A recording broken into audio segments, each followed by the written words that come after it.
A classe média não foi para as ruas por causa da corrupção.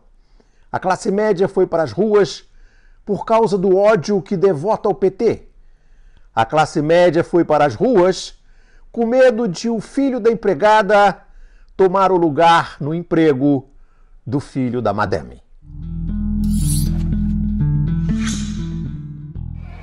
Se a classe média tivesse, de fato, ódio à corrupção, a Avenida Paulista estaria engarrafada desde que esses golpistas assaltaram o poder. Porque eles continuam a assaltar ao poder, mesmo depois de assumirem o poder. E as panelas da classe média de São Paulo estão em silêncio. Por que a classe média, que desempenha o papel de capataz da Casa Branca, por que a classe média não vai mais para as ruas? Ela tinha ido para as ruas, impulsionada pela Rede Globo. E agora a gente está acompanhando as manifestações. Protestos pedindo o impeachment da presidente Dilma em várias cidades do país. Muita gente chegando aqui. Vamos ver a situação agora no Rio de Janeiro de novo. Agora é com a Mônica Teixeira. Oi, Bonner. A gente segue aqui acompanhando os manifestantes a favor do impeachment da presidente Dilma Rousseff. E também apoiando o impeachment da presidente Dilma Rousseff. Agora a Rede Globo, a gente sabe por quê, denuncia a roubalheira dos golpistas e mesmo assim a classe média não bate mais panela, não vai para as ruas. A classe média foi para as ruas porque o Lula e a Dilma fundaram 18 universidades. E o Fernando Henrique Cardoso, em 8 anos de desgoverno, fundou, sabe quantas universidades? Nenhuma. Porque o Lula e a Dilma fundaram 400 escolas técnicas. No governo do Fernando Henrique era proibido fundar escola técnica. No governo do Fernando Henrique havia no Brasil 3 milhões de estudantes universitários. Nos governos Lula e Dilma eram 8 milhões de estudantes universitários. Nos governos Lula e Dilma, as universidades se encheram de negros, pobres, filhos de pedreiros, nordestinos, imagine, nordestino na universidade, mulheres. E eles começaram a se formar em medicina, engenharia, arquitetura, economia. E teve até negro que foi fazer pós-graduação. Imagine, negro na pós-graduação. Que absurdo. Pensa a classe média. Foi por isso que a classe média bateu panela na Avenida Paulista. Gente, eu vim de graça! Com medo de o filhinho da madame perder o emprego para o filho do pedreiro nordestino em São Paulo. E como explicar esse medo? Uma maneira de explicar esse medo é perceber que o Fernando Henrique não abriu nenhuma universidade.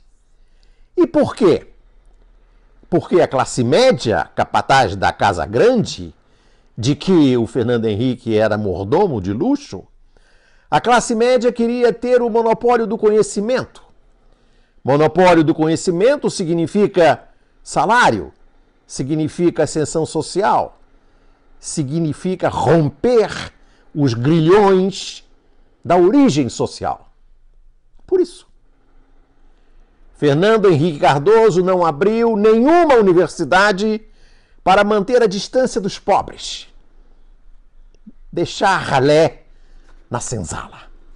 E que nós somos, no fundo, uma sociedade escravocrata, porque nunca se criticou enquanto tal. O Brasil não quer saber que foi o país mais Exatamente escravocrata. Essas considerações, amigo navegante, espectador do Conversa Fiada, da TV Afiada, se inspiram nas teses do professor Gessé Souza, que vai lançar, mês que vem, em agosto, o livro A Elite do Atraso, da escravidão à Lava Jato.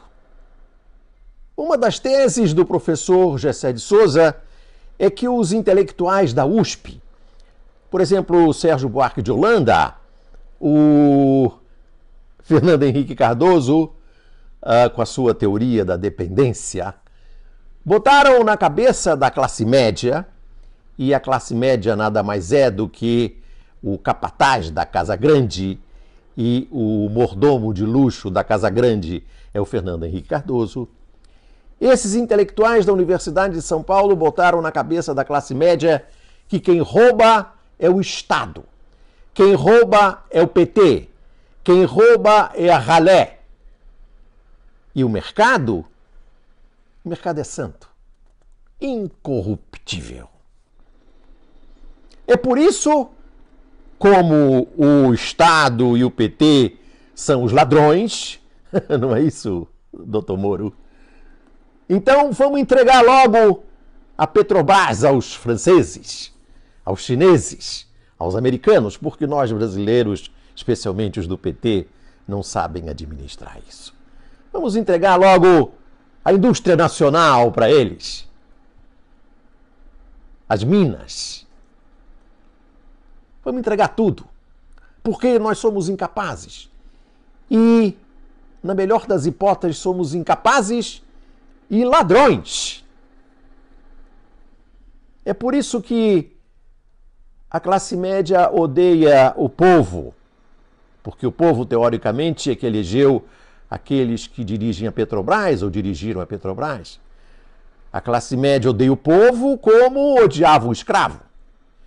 Porque, segundo o professor Gessé de Souza, a classe média acha que o escravo, a ralé, são a encarnação do mal, a encarnação da corrupção. E, nesse ponto, o juiz Moro Imparcial de Curitiba é um representante desse sofisticado pensamento. A corrupção do mercado tem que ficar invisível. O mercado é santo. Corruptos são aqueles que usam o mercado em benefício do PT.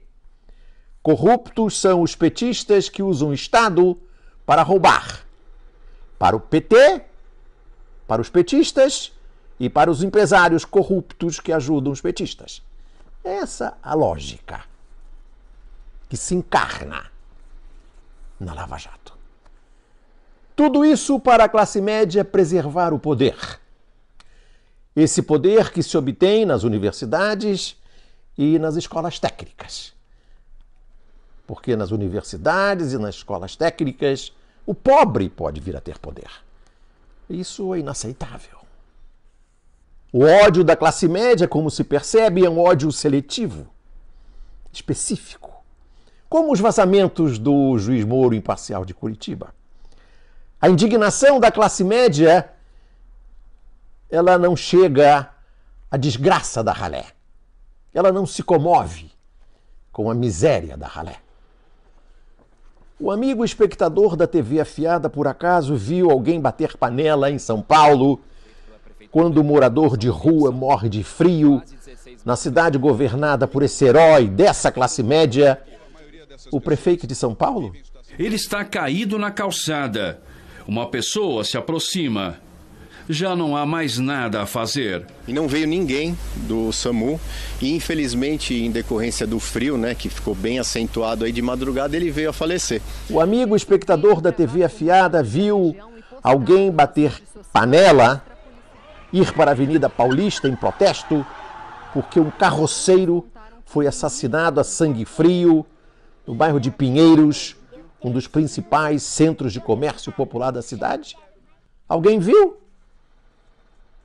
Aí as panelas ficam mudas. Ficam mudas porque a filha da empregada doméstica não vai tomar o emprego da filhinha da madame.